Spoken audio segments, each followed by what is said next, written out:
Okay, well, Natalie, and maybe perhaps many of you have heard of designer shoes, right? The handbags, the dresses. Now people are buying designer dogs. For example, breeders are mating Labradors, or mating, I should say, Labradors with poodles to come up with Labradoodles. Cocker Spaniels with poodles are Cockapoos, and perhaps the most popular, a pug with a beagle becomes Puggle.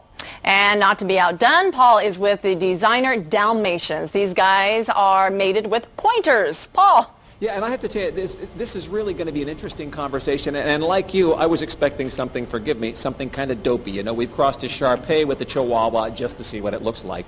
And that's not what this is about. I'm here with Danika Bannasch, who is an associate professor at UC Davis in the veterinary department, right? That's right. And this is not frivolous at all. This is doing something wonderful for the health of dogs, and that's what we're talking about. And Dee Dee down here is a very, very special Dalmatian who's enjoying a snack. Tell me about Dee Dee and why she's unique, Danika.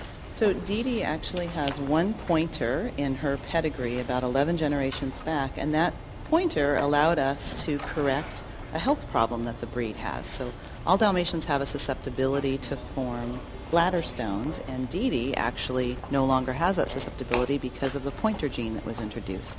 Although you can tell she looks a lot like a Dalmatian, she's over 99% Dalmatian, and just one pointer a long time ago has made her a healthy dog. Yeah, so again, this was not a let's play around and make a dog look different at all. The goal was to have Dee Dee look like a purebred Dalmatian, which in fact she does. She's beautiful, right? That's right, and Denise Powell, who is a breeder here of these dogs, has been working very hard to try and keep them looking just like Dalmatians, and I'm sure you can't tell the difference between Dee Dee and any other Dalmatian. Yeah, and again, how many generations back did we go where we introduced some lucky pointer into the breed?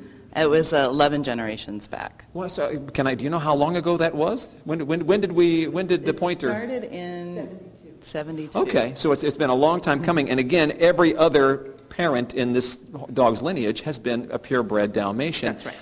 And you said it was what kind of stones that the breed bladder is? Stones. Bladder stones. Uh-huh. And at the genetic level, this dog is no longer predisposed to get those, correct? That's right.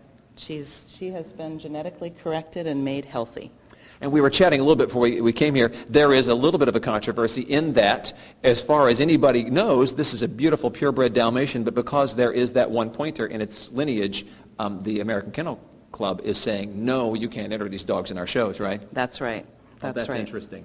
And we think she'd probably do pretty well in competition against the purebred Dalmatian. No, she's absolutely beautiful. She is. By the way, I should ask you, are there any other projects like this? Are there other breeds of dogs that are trying to be corrected for, genetic medical flaws like that?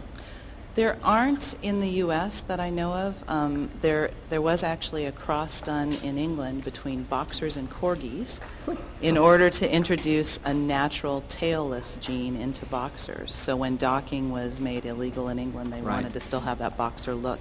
But that's not really a health reason. Okay. So this is the first time I know of where someone has systematically tried to correct a health problem in a breed. That's fascinating. Thank you very much for coming. Dee Dee, thank you for coming. Can I get a little lick there? Thanks, Dee Dee, and we'll toss it back to you guys in the studio. What a beautiful dog. Beauty.